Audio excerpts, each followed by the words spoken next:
Hello, ancient ones and girls that just want to have fun. My name is Goniloc, and welcome to the third installment of Corrupted Cover Art, where we put on our reading glasses and horrendously misinterpret the artwork used throughout a band's discography. Our previous guests on the show have been world-renowned J-pop idols Cirith Ungol and Gorguts, but the installment I have in store for you all today will be featuring the one, the only. Ladies and gentlemen, boys and girls, put your clammy and jaundiced hands together for our latest specimen, Morbid Angel. Hailing from Tampa, Florida, these champs are as old school as they come, and with a discography filled to the brim with captivating paintings and smoking hot babes, I simply could not resist sliding them under the proverbial microscope. We'll skip over the demo material for today and jump right into Altars of Madness. Not literally jumping, of course, I'm just going to put a JPEG of the album's artwork onto your screen for a bit. If there were any physical activity involved in this video, I'm sure none of you would have clicked on it. But anyway, an altar is a raised platform, usually used for religious rites and sacrifices, and a sacrifice of your personal well-being is made every time you decide to enter a small and unlicensed pizzeria. As you can see, in this particular pizza shop, the cooking altar, or oven, as some people call it, is visibly cracked and worn down from years of use. The employee with the misfortune of working on this particular night has placed a still-hot pizza pie onto the slanted and misshapen altar, causing the cheese to slide down and get all stringy and runny. Certainly not ideal conditions for a pizza enthusiast, to say the least. The customers began to panic, rightfully so, and gathered around the travesty of a pizza pie that was now mocking them from the oven. The obscene and disgustingly irresponsible amount of grease on the surface of the pie now reflected the furious and outraged faces of all of the customers. Some of the customers have concerningly disfigured faces, I must admit, but that is besides the point. The altar of cooking, or, once again, oven, now reflects their anger, and as such, it is an altar of madness. Glad we got that out of the way. The next Morbid Angel album is titled Blessed Are the Sick. I have no idea if that's true, so don't go around quoting me about that, but if nothing else, it is the title that Morbid Angel chose. Here, we have an underwater scene with a frankly disturbing amount of naked human bodies resting on the ocean floor. Looming above them is the Judeo-Christian god, often depicted as a giant starfish, as you know, trying to decide which particular naked body to take with him in the rapture. Judging by the selected individual's muscular physique and impeccable form on his legs, it can be assumed that he is a professional skateboarder. Not all skateboarders go to heaven, but they all want to. And so this man, or Carlos Railgrinder, as the boys on the block used to call him, dropped off a VHS tape at his community church containing some of his gnarliest tricks. After God reviewed the footage, he decided that this man was sick as hell, and was worthy of eternal rest in his celestial kingdom. Meanwhile, the other posers were to be doomed to eternal suffering in hell alongside their Misfits t-shirts and uncustomized Walmart brand skateboards. Covenant. Morbid Angel's third and debatably most ferocious album. Featuring such iconic tracks as Angel of Disease and God of Emptiness, this album tells a spine-tingling and hair-raising tale of a bird that tried to rent an apartment in a suburb of Chicago, Illinois, as you can see by the city's seal on this binder. The scenery in the area was beautiful, or at least so I'm told, boasting a supportive local school district, a variety of restaurants and other businesses downtown, and even a public park just 2 blocks away from the building. The bird in question could not wait to get the paperwork out of the way and settle into her promising new home. However, since birds don't understand how contracts work, this young and misguided feathered friend of ours apparently slit the throat of the landlord with this dagger here and used his blood to write a poem about how much she was looking forward to moving in. I'm afraid that's not how we do things here, ma'am. I hope you've learned a valuable lesson. Ever onwards and ever upwards towards 1995's Domination.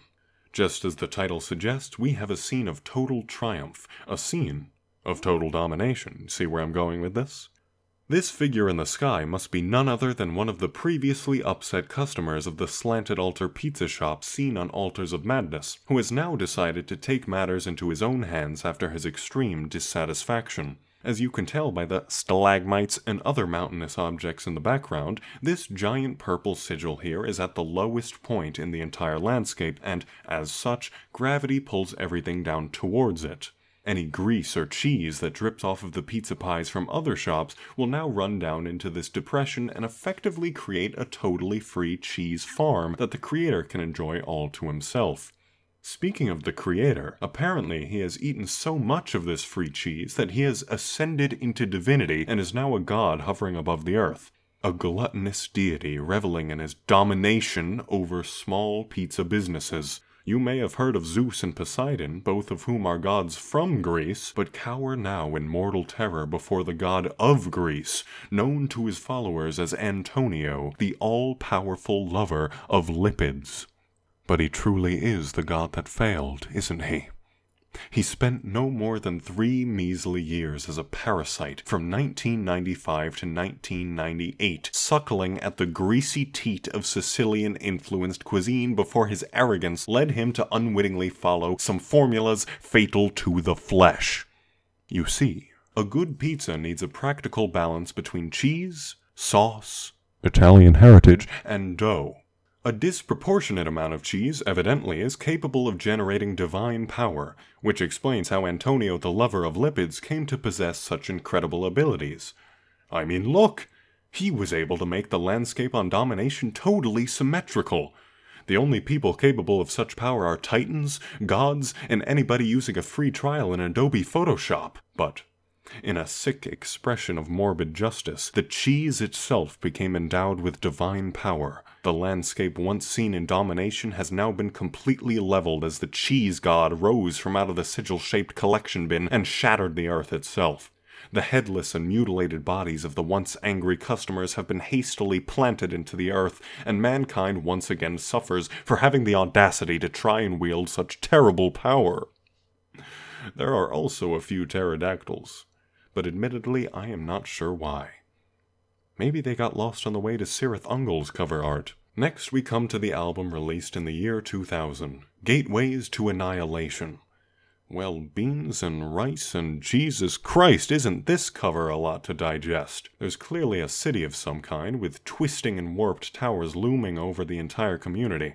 God knows why they chose to build here of all places. It looks incredibly unstable and happens to be located only a few miles away from a gaping black hole in the sky. That can't be good for property values. But if you'll turn your attention to the right of this artwork, you'll see what appear to be skulls, seemingly of some otherworldly reptilian or amphibian species. And if that is in fact the case, perhaps the structure that the skulls are fitted into is a cubby system, like one you'd see in a kindergarten or daycare center.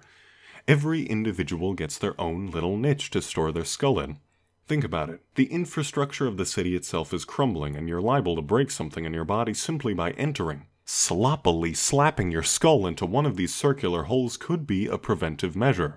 If your entire body is going to get ripped to shreds and crushed into a fine powder when a building inevitably collapses on top of you, at least you can rest easy knowing that your skull, of all things, is safe and sound. And notice, please, how the cubbies are located at the forefront of everything else. I think it's fairly obvious that we're standing at the gateway to the city, and the city very well could be named Annihilation. So, the gateway to Annihilation. Annihilation is a strange name for a city, I know. Must be Dutch or something. After this point, the Morbid Angel discography takes a nosedive in quality. Gateways to Annihilation marked the end of an era for the band. They managed to avoid the icy tendrils of commercialization, and they even survived a change in vocalists, which in of itself is impressive, but from 2003 onwards, things just weren't the same for Morbid Angel. But perhaps you, my dear viewer, think that I'm wrong. Perhaps you think that this opinion makes me a heretic. How fitting, then, that the next Morbid Angel album is titled Shit Fun! Oh, wait, that's an Autopsy album. The next Morbid Angel is... oh, it's called Heretic. Well, that's a strange coincidence. For those unaware, a heretic is a person with dissenting or unorthodox religious beliefs. On the cover of the album, we see 2 female figures that seem to bear some kind of religious significance, but whether they are deities or worshippers themselves is not clear. However, one woman appears to believe that the glowing circle behind her is orange, and the other woman believes it to be blue. The blue believer, as we'll call her, is the heretic in this situation. The church would like everybody to trust that the circle is in fact orange, but without actually turning around to check. Judging by the waviness obscuring the blue believer's side of the cover, she probably needs glasses anyway and should not be trusted. The blind leading the blind and whatnot. The inverted album name on her side could also suggest that she suffers from dyslexia, another problem that would compromise her understanding of religious teachings. In other words, she's a complete mess of a human being and was a terrible choice for our religious figurehead in the first place. Please place me on your do not call list, blue believer. This is the end for us.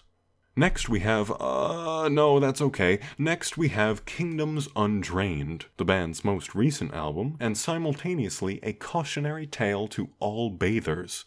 The frustratingly computer-generated artwork depicts an old bearded Finnish man who clearly stayed in the bathtub for too long. Perhaps the extreme heat was enjoyable to him at one point, but he pushed himself beyond his limits, as those Finns tend to do. The bathtub is considered by many Finnish bath historians to be the kingdom of the individual. They'll cram as many naked bodies as they can fit into a sauna, but the bathtub is a domain exclusively for one person. But since this man's metaphorical kingdom has been left undrained, the intense heat of the water practically cooked the man alive and even caused his skin to rust, because that's how it works. As he ran into the cold outside air to try to regulate his body temperature, instead, the heat radiating off of his body melted the entire city and killed everybody inside. The anguished and grief-stricken look on his face screams out, "Oopsie daisies!"